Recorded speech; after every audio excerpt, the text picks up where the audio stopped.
the way, I accidentally just pressed stop streaming. So this stream is going to be split up into two. That is my fault. I don't know why. I really do apologize about that. Yeah. Obviously, no one is watching now, but yeah, that is very unfortunate what I just did. Sorry if you're watching on YouTube and this is not making. If you're watching a YouTube video and this makes no sense, but that was very stupid of me. So I apologize about that. But thankfully, the recording is still intact. So, wow. Okay. So yeah, just going over my MVP predictions here again. We have American League, Gunnar Henderson, Aaron Judge, Juan Soto, the top three in the MVP. I have Henderson winning it. Then honorable mentions, we have Bobby Witt Jr., Jose Ramirez, and Jose Altuve. For the National League, we have Shohei Ohtani, Bryce Harper, and Francisco Lindor in the top three. Then Freddie Freeman and Ellie De La Cruz and Ketel Marte as honorable mentions. So yeah, that is it for my MVP predictions. We'll be moving on to our fifth and final segment, which is going to be talking about Cy Young predictions. So yeah, we'll be doing that. Just the same thing we did with the MVP, but Cy Young, basically for pitchers. So yeah, going over that, and we'll see you after the break. So thanks, and bye.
And we're back here on the GSMC Baseball Podcast, bringing you our fifth and final segment here today, which is going to be talking about some Cy Young predictions and just going over what I think will end up happening at the end of the year, who will win Cy Young and all that. I again do want to apologize.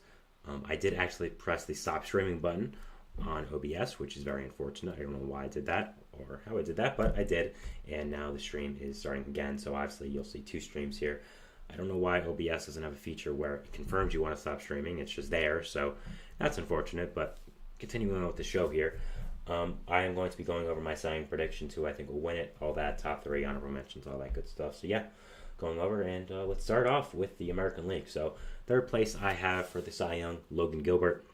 Gilbert's had an incredible, fantastic season here with this Mariners team, and the way that, honestly, he's been able to break out fully and just become such a huge part of this Mariners team has really been impressive. And yeah, I think he's going to end up being in the top three of the Cy Young. I think it's going to be very clear as well. And yeah, I have him here in third place for the AL Cy Young. Second, I am going to be having the new Oriole, Corbin Burnes. Burnes has just been such an incredible player for this Baltimore team, and just the way that he has really become such an ace for them has really been fantastic and incredible. And yeah, I think overall he is going to be in the second place position for the Cy Young. He's done such an incredible job being the ace and veteran leader of this young team that I think overall he is going to be finishing second in the Cy Young.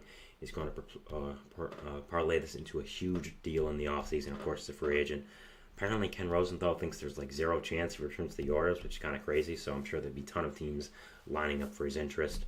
Mets, please do that. But yeah, I think Burnes is going to have a fantastic rest of the season with this Orioles team. And I think with how well I expect him to perform in the second half, I think that overall he is going to get some Cy Young votes and finish second here. First place I have for the AL Cy Young is going to be Tarik Skubal of the Detroit Tigers. I predicted Skubal to win the Cy Young before the season, like a lot of people did as well. I'm not just going to say singularly I'm a genius and no one else did it. A lot of people did. It was a very common pick, but I would be very happy with getting this pick right. And overall, I think that this is going to be something that really is going to be very fun to watch and be able to be happy for Skubal. a guy who's really dealt with arm injuries his entire career, and being able to win a Cy Young, which I think he will just really be great, and is having such an incredible, fantastic season with this Orioles team. Has become one of the best pitchers in all of baseball. The numbers he has are ridiculous right now. His changeup is one of the best pitches I've seen in a long, long time. His other pitches as well are great, like his fastball, his slider, all that kind of stuff. So overall, Skubal has had such an incredible season with this Tigers team, and I think we'll end up winning the AL Cy Young. I think it's going to get a ton of votes here, and we'll end up winning it. I'll be right, which will be very exciting. Some honorable mentions I want to go over. First off, we have Cole Ragans of the Kansas City Royals. Ragans had a great 2 seasons now with the Kansas City since coming over in the Aroldis Chapman trade from Texas last year. Has become such a true ace of the staff, and I think we'll get some Cy Young votes this year, and we'll deserve it. Seth Lugo, his running mate in Kansas City there. What a turnaround Seth Lugo has had in his career, from a middle relief pitcher for the Mets to now a Cy Young candidate with the Royals and an All-Star. Just a really incredible turnaround for his career, honestly, and I think has become one of the best pitchers in all baseball with the Royals, and is going to get some Cy Young votes, and I think deserves it. So, yeah, I think he's going to be here at number 3 for the Cy Young voting. Not 3, but in the honorable mentions category, sorry. And then also Tanner Houck of the Red Sox. I think Houck is not going to have as great of a first half as he had, but I still think he's going to be very, very good. And I think the way that he is going to continue his dominance and just be able to continue to be fantastic with this Red Sox team is going to make him a Cy Young candidate. He'll get some Cy Young votes, and if this Red Sox team makes the playoffs as well, I think he'll get even more votes. So, yeah, I expect a big season from him, and I really do expect he will get some Cy Young votes. Imagine telling someone in the first part of the season that Tanner Houck is going to get Cy Young votes. I don't think anyone would have believed you. So I want to explain also why Garrett Crochet is not in this, because we're expecting, Garrett Crochet ought to be someone in the Cy Young at the end of the year. And he's had a great season, but the thing is, I do think that he is going to be a reliever for maybe the last month or so of this year, because they want to make sure that his arm is ready to be a starter in the future and not overwork it, considering this is his first full year as a starting pitcher in his professional career. And so I think whatever team he's on is going to want to make sure that that's taken care of. And also, I don't know if he's going to be in the American League. He could be traded to the Dodgers. He could be traded to some other team as well that I think isn't in the American League, and I think that'll kind of screw up his Cy Young, because I think it's very likely that Crochet gets traded. When I do make my trade deadline predictions, I'll tell you where I think he's going to get traded. And I think because of that, we have to add that element in. So if I'm just making a prediction, I can't do that. I can't predict him to win a Cy Young because I don't know what league he's going to be on, what team, and if he's going to be a reliever or not. So there was just too many factors, and that's why I didn't have him there. But still, a fantastic season that deserves publicity, and just he's done a really, really great job. Next in the National League, for third place, I'm going to be having Logan Webb. Logan Webb has had such an incredible season with this Giants team. Finished second last year as well, and I think will continue that dominance here with the Giants. Is a master of ground balls, one of the best ever at that. Is having an incredible season with San Francisco, and I think 100% deserves to be in the Cy Young conversation and will be. So yeah, I have him here in third place for the NL Cy Young at the end of the year. Second place, Paul Skeens. Yes, a rookie in second place for Cy Young voting. I do think this will happen. I think honestly Skeens could go even higher. I just don't think they'll want to give the Cy Young to a rookie, and just the way that he has just changed the culture just like that in Pittsburgh, just immediately with the snap of a finger, has been something incredible to watch, something I think will be told for a long, long time. I think at some point there's going to be a documentary made on Paul Skeens and his rookie season. So just an incredible year for him. What a job he's done with this Pirates organization and team. And yeah, I think we'll 100% be in the Cy Young conversation. Winning it, I have from the Los Angeles Dodgers, Tyler Glasnow. Glasnow has been incredible since coming over from Tampa Bay to Los Angeles, has been everything they expected and more, has held down this rotation as a true ace when everyone else is out getting injured. He, for the first time in his career, stayed healthy, and it's proven. I mean, he's had such incredible stats this year. I think Wright is one of the leaders of the Cy Young right now, and I think will continue in the second half with how well the Dodgers are going to continue to do, in my opinion. I think he's going to continue to become a Cy Young candidate, and yeah, overall, I think he is going to end up winning the Cy Young year, and yeah, is going to be the Cy Young winner in the National League.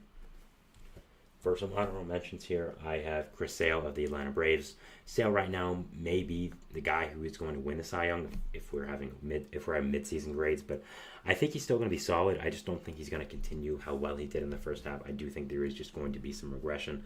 That's how it works, but I think how well he did in the first half is going to get him still in the Cy Young conversation. So, yeah, I think that he's still going to get some votes, and I did want to mention him as an honorable mention with how well he's done and how great he's been this season. Next up, we have Zach Wheeler of the Philadelphia Phillies. I think Wheeler's also had a fantastic season. I just couldn't find a way to get in these top three. Really, really great season. And, I think him and his teammate, Ranger Suarez, who I also have an honorable mention, have had really fantastic seasons, have really been the reason why the Phillies have done so good. Not just them two, but the entire pitching staff as well, just how much depth there is, how good it is. And, I think that overall both these guys that are having Cy Young type seasons just are not going to end up winning it. I just could not find a room. And, I just cannot find room. And, I have them here in the honorable mentions part. So, going over who I have winning Cy Young again, my Cy Young predictions. I have Tarek Skubal as the winner in the AL, then Corbin Burns and Logan Gilbert as the runner-ups. I had Cole Reagan, Seth Lugo, and Tanner Houck as some honorable mentions. For the NL, I have Tyler Glasnow winning it with Paul Skeens and Logan Webb as runner-ups. Then Chris Sale, Zach Wheeler, and Ranger Suarez, as honorable mentions as well for the NL Cy Young. So that is our show for today, guys. I want to thank you so much for watching. Remember to like, subscribe, to notification bell to get notified when I upload, when all the other great content creators on this channel do. I again apologize for stopping the stream in the middle and then making it two pieces. I apologize. So if you're watching there, I apologize for the inconvenience. Again, thank you so much for watching, for not just today, for this week as well. We'll see you on Monday, and we'll see if baseball throws at us again over the weekend. So thank you guys, and bye.